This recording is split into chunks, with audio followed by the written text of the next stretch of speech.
He couldn't read, he rarely bathed.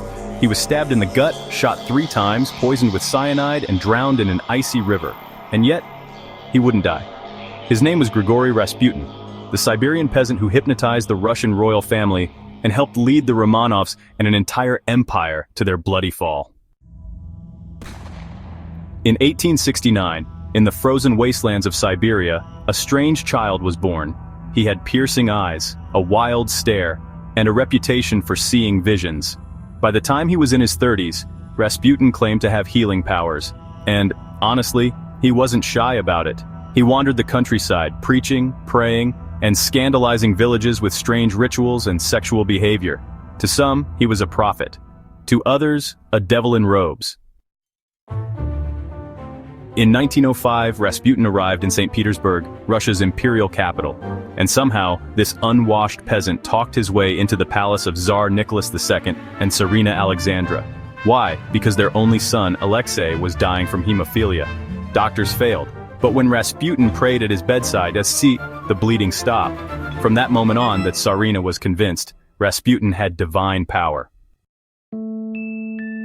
Soon, Rasputin wasn't just healing the prince. He was advising the royal family on politics. While Nicholas led Russia into World War I, Rasputin stayed behind, influencing Alexandra, replacing ministers, making enemies. Rumors exploded. The people whispered that he and the Tsarina were lovers, that he was a Satanist, a spy, a wizard.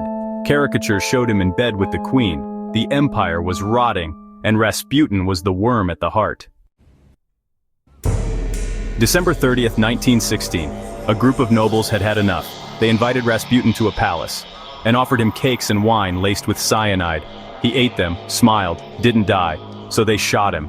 He fell, got up, they shot him again. He crawled. Finally they beat him, tied him up and threw him into the frozen Neva River. His body was found days later, water in the lungs. He had died by drowning. Just months later, the Romanov dynasty collapsed. Nicholas abdicated. Revolution swept the nation. The royal family was executed in a basement. And the strange, hypnotic man who once whispered in their ears, he became legend, a monster, a martyr, a man whose life and death symbolized the last breath of Imperial Russia.